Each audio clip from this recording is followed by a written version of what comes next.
And now we must turn to the issue of gun violence in America today, because the latest mass shootings in Aurora, Colorado, and Newtown, Connecticut leave us all, liberal and conservative, Republican and Democrat, appalled and disgusted at the carnage. Now, some people, and that includes many of you in this room tonight, want to place the blame for this horror on things like 30-round magazines or semi-automatic rifles. We want to blame something, anything that we can control. But what we really want to ban is violence and murder and insanity. Now, we don't talk about that, though, because deep in our hearts, each of us knows that violence and murder and insanity are built into the human condition and likely always will be. You know, there are two kinds of animals in this world, predators and prey. No one watches a leopard chase down a gazelle and denies that the gazelle has a right to use its hooves and horns to protect itself from the predator. But there are people in this room tonight and all across the country who would deny that same right to self-defense to other human beings. Such people seem to think that the way to stop the leopard is to cut the horns off of the gazelle, that by somehow making it easier for the predator will simply go away. My friends, this is insane. When you make it easier for the predator, you get more predators. So let's start with the so-called assault weapons, more properly known as semi-automatic rifles. In 2011, the total firearm murders came to 8,583, according to the FBI. Now, during that time, the total murders committed by rifles, all rifles, not just semi-automatic rifles, were 323. That's 3% of all murders. Hammers and clubs kill half again as many people as rifles. Hands and feet murder twice as many. And knives kill 5 times more Americans than all rifles combined. Preventable medical errors kill about 98,000 people per year. Medical malpractice kills more than 12 times as many people as are murdered in the U.S. each year. That's more than 300 times the number killed by all rifles, not just the so-called assault rifles. And yet, no one talks about limits on hammers or knives or doctors or hospitals. No one does that because the good we perceive from hammers and knives and doctors far outweigh their perceived harm. And yet, studies show that firearms prevent anywhere from 800,000 to over 2 million violent crimes every year. The lowest estimate means that 100 times more violent crimes were prevented with firearms than the total murders committed with firearms. That's 100 times as many. Now, in October of 2007, Amanda Collins was walking to her car after a night class at the University of Nevada at Reno.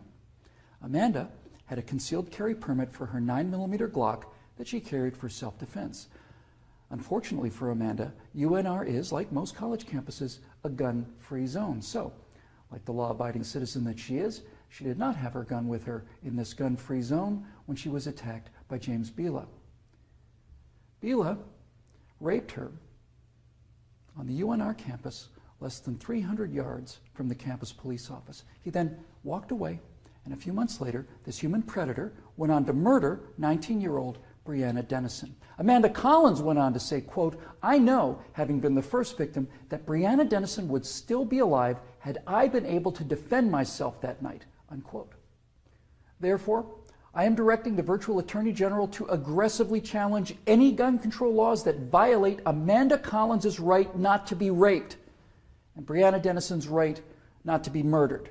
You're not forced to abandon your First Amendment right when you enter Chicago or New York, or your Fifth Amendment rights when you walk onto a college campus. As virtual president, I will veto on the spot, without hesitation, but with a great deal of pleasure, any and all attempts to destroy any of the Bill of Rights, of the Constitution of the United States of America. Because, when it's all said and done, the Second Amendment to the Constitution is not there to protect us against criminals, and the people calling for gun control know this. That's why they want gun control instead of crime control. That's why they want laws that, at the stroke of a pen, turn law-abiding citizens into criminals. The Second Amendment is there to protect the American people from tyranny. The Second Amendment is there to protect the American people from politicians. The Second Amendment is there to protect the American people from us. Now, Some politicians claim America deserves a vote on this issue. Okay, let's have a vote. Those of you advocating infringement on the right of the people to keep and bear arms need to go to the American people with the 28th Amendment, which would simply read, the Second Amendment to the Constitution is hereby repealed. That would, for the first time, give you the legal authority to do what you have been doing and what you are trying to do now in direct violation of your oath of office to defend the entire Constitution of the United States, not just the parts you happen to approve of.